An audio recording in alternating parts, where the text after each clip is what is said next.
butterfly cut tayo mga kasalon. So, dito tayo lagi sa harap pagka magba-butterfly cut tayo.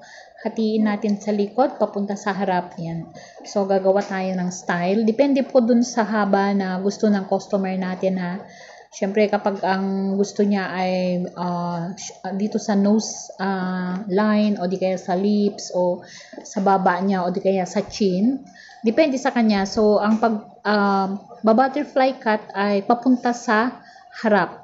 Pabaliktad mga kasalon na kapag tayo ay nagbabob cut, papunta sa likod. Ngayon kapag pa-butterfly cut, V-shape or U-shape, papunta sa harap. Ganyan lang ang paggugupit mga kasalon para pa-layered siya. Ibig sabihin panipis sa dulo niya, hindi siya magpa-fly away kapag panipis siya. Kasi kapag hindi natin ni-layered o nilagyan ng style na pa-layered, kapag diretso lang yung paggupit natin, hindi siya panipis. Ang mangyayari ay makapal at pa-fly away ang kanyang haircut. Hindi maganda yung bagsak niya. Yan. So magkabilaan yan papunta sa harap.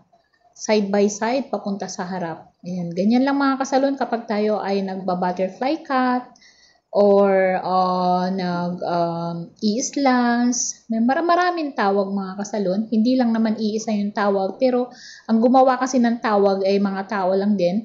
Pero ang paraan ng paggugupit ng pag-i-slash o pag-layered, pag-V-shape, U-shape na gupit ay dito sa harap lang nilalagyan ng design. Hindi natin kailangan itaas papunta sa taas kasi layered na ang gupit na yon. Ito kasing butterfly cut or V-shape ay sa harap lang talaga ang may style at dito sa likod niya hindi masyadong mataas ang kanyang layered kasi kapag itaas natin octopus cut na ang lalabas. Okay mga kasalon, so ganyan lang para kahit hindi sila mag-blower, karamihan kasi sa mga mahaba ang buhok, hindi na sila nagbo-blower, ayan. So, more on harap tayo lagi kapag tayo ay nagba-butterfly cut. Ganyan mga kasalon, yan yung outcome.